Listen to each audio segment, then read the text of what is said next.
to this method that works and gets results. Well, now look at it. You come in and you want to learn piano. That's step one. Step two, you use a method that works, which means step three, you start winning. Step four, you keep on winning. Step five, you eventually get pretty damn good at this and you start thinking, there's something pretty right about me. I'm pretty damn good. And that's going to keep on going until eventually you achieve full confidence on this instrument. You really believe in yourself as a musician. And that's level 10. That's what I'm talking about. And all we have to do to fix that is fix this point number 2 about the method. So I want to take hand and fingers as an example. This is something that's been skipped in all of the forms of music education, and it causes people to fail, to stall, to not make it, right? So I want to take this as an example. This is one of these steps. We're going to go into it, and I'm going to show you. So most people have speed and synchronization problems, and they've had them for so long that they start thinking, oh, there must be something wrong with me. Anti-confidence. Why? Because the method isn't there. So they start believing, oh, I've got to be special. I've got to have perfect hands. My hands too big, small, stiff, arthritic, whatever. It's not true. These are the different problems that people run into. And that must be a mind reader, because this is everything you guys just wrote me in the comments. We have here left hand synchronization. We have independent finger control. We have inability to reach far notes. We have inability to move fingers fast. It's that. Inability to move many fingers at the same time.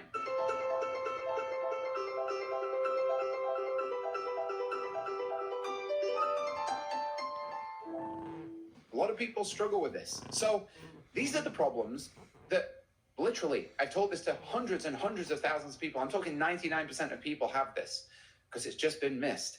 So they're the problems. What are the solutions? The solution is hand yoga. What? What is hand yoga? Sounds nice, doesn't it? Hand yoga is a series of 20 exercises which I developed to fix this missing gap, and it will help overcome any finger and hand problem. Now, the cool thing about these exercises is they require just a few minutes a day, and you don't even need a piano to do them. You can be able to do these anywhere. And rather than go very theoretically and describe them, I'm just going to demonstrate. The easiest way to show you what hand yoga is to do some. So I'm going to give you one hand yoga exercise right now, and we're going to do it together. So I'm going to be needing your participation right now. And I'm going to go full screen so you can see me. Now, what we're going to do here is we're going to build up our independent finger control. That means moving one finger at a time. In life, we tend to use our hand in a gripping motion, but on the piano, we want to move one finger at a time. So this exercise develops that skill by just isolating and focusing. That's the Ridley method, right? So in this one step, this is how we master that. You're going to take your arm and place it in front of you. You're going to do this with me right now. So pick up your arm, whoop, and put it right there. You see that? And you're going to place your hand on top, like this. And now I want you to follow along with me. And I'm just going to be doing one finger at a time. So here we go. You ready? Pinky finger up. Thank you. And down. Middle finger up. Very good. And down. Points finger up. Thank you. And down. Ring finger up. Thank you. And down. And thumb up. Thank you, and down. How did you do? Very simple. In fact, I want you to try the other arm. So pick up your other arm, put your hand on top and do the same thing. Now, the important point about this exercise is two things. First, you don't do the fingers in order. You need to bounce around, bounce between fingers. Doesn't even really matter which fingers, but you need to bounce. And the reason is because when you play songs, your fingers are going to be going... They bounce, like we're bouncing from one finger to the... We don't just do it in order. That's not how we play.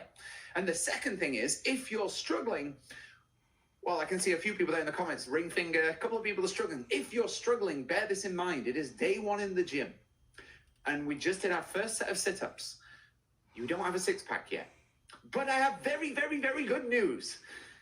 This isn't like building a six-pack. See, when we're building a six-pack or building muscle in the gym, that takes a long time because building muscle takes a long time. You've got to break down the fibers and protease goes in, you build up the muscle.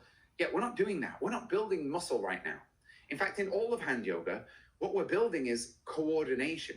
And coordination is very fast to develop in the brain.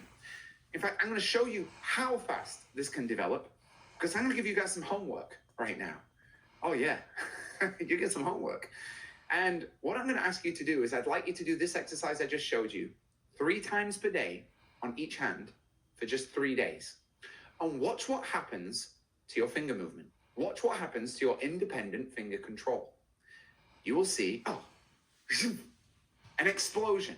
And that is the power of hand yoga. It's simple and it's fast because coordination is fast to develop. Now, the $1 million question. What do you think happens when I put you back on the piano? Easier or harder? Right? How many times have you sat there fumbling on the piano and you're trying to do, what are the notes? And I'm trying to do this and my fingers are all just jumbling together. And all these things are going wrong at the same time, right? Well, with the Ridley method, we're breaking things down so you're only ever doing one thing at a time and you master it. And then by the time we go on to the next step and you bring that in, well, now I don't even have to think about my fingers. I can move them perfectly. So we can focus on the next thing. And that's how we get that progress. Does that make sense? So it's very amazing to me that how people currently try and learn music without this stuff. Having developed it, it's very, very interesting that people basically struggle. And what is the solution in today's world? Without hand yoga, what do? Well, you're just going to sit there playing song after song after song. Let me tell you, with research of hundreds of thousands of people now, randomly playing song after song after song is not going to improve your playing. What will improve your playing is isolating the very specific thing holding you back and then going through a specific exercise to improve that point and then on to the next thing and then on to the next thing in a very specific order. That is how we make progress fast. And if you don't do that, just randomly playing songs, you're just going to waste so much time and you're not going to ever improve because you're never addressing those things that are holding you back. Now, they've never been isolated before. These steps had never been laid out and devised. That's the whole amazement of the Ridley method. And I want to tell you an amazing story just to illustrate how powerful this is. And it's the story of a guy called Harold. Now, when I was at university, I was paying for university, doing piano lessons here, there, and everywhere. And I was seeing for myself, I didn't have the Ridley method back then. I was using the same traditional method that I was taught with, that everybody around the world is using. And I was seeing for myself firsthand how 97% of people don't make it. And it sucks. Let me tell you, it sucks to be a music teacher and see students failing and you don't know why and you don't know what you can do. And one of these students was this guy called Harold. And I constantly had this feeling of failing this guy. This dude, he was 82 years old. He'd been trying to be playing piano since he was 11. When he came to me, he was 82. And he's been trying to play for over 70 years. He's tried every teacher in the world. And he knows he can't play. And he knows I'm not talented enough. And he knows I'm too old. And he knows my hands are no good. And he had really bad arthritis in his hands. And I was like, no matter what happens, I am going to find a way to teach this guy. I want to fulfill his dream. I'm going to figure this out. And I was really looking at him and I realized he's an intelligent guy. He understands what I'm saying. But no matter what I say, he cannot move his hands like a pianist. And what has happened for his entire life is every piano teacher he's gone to has done the same thing. This is the traditional school. Oh, something's wrong. Let's add some theory. Oh, something else is wrong. Let's add some more theory. And like this, decade after decade, he's got so much confusion and theory and noise in his mind. And I saw that the solution was actually not adding something. It was taking it all away. It was simplifying, extremely simplifying. And so what I did is I looked and I saw this guy can't move his hands. What's the point in trying to do anything else until we fix that? And I closed the piano. I took his hands off the piano and I started to develop these exercises that would become what is now hand yoga. And with these exercises, which we did for 3 weeks, this guy who has really bad arthritis and I'll never be able to play, by putting the hands into motion, using these exercises and using a little vitamin D and K2, I mean, arthritis is a calcium buildup in the joints. Through motion and proper vitamins, you can break that down. And in 3 weeks, he was moving his hands like a pianist. I opened the piano, now I put him back on the piano and we go to the next thing. And what do you think happens? Oh, boom, boom, boom, boom. His whole life, this has been holding him back. Because for his whole life, every time he sat down, he was just, there's too many things to do and I can't quite do it. But by isolating, getting his hands working, we go on to the next step. Bang, bang, bang. And in 4 weeks, this guy who hadn't been able to play his whole life was playing his favorite songs. And that was the start of this, wait a minute, I think I can do something here. That was the start of this desire to really change music education. Started with this dude, Harold.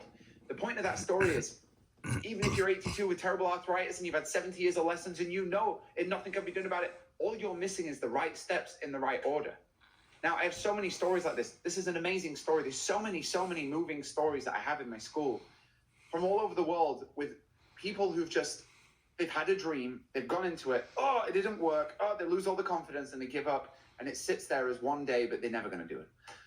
And there's another lady like this. She came to my show. Her name is Kirsty. She wanted to be in musicals. She's from Dallas. At 19, she moved to New York. I'm going to be in musicals. She goes there. She does some auditions. They all say, sorry, look, you need to improve your piano playing. She wanted to be in this show, the one about the lady who sings, You Make Me Feel Like a Natural Woman. Looking out from the window pane makes her feel so uninspired. Whatever that lady's called. She wants to be doing that. The piano playing is not good enough. They say, go get some lessons. So she goes and gets some lessons. She gets thoroughly confused, doesn't know why she's failing, gets another teacher, trying. After a year of this, she's getting nowhere. She comes to the conclusion, I'm not good enough. She gives up. She goes back to Dallas, and she's still there now. And she works in a dental office, and she has a good life. She has two kids, amazing family. But that dream died.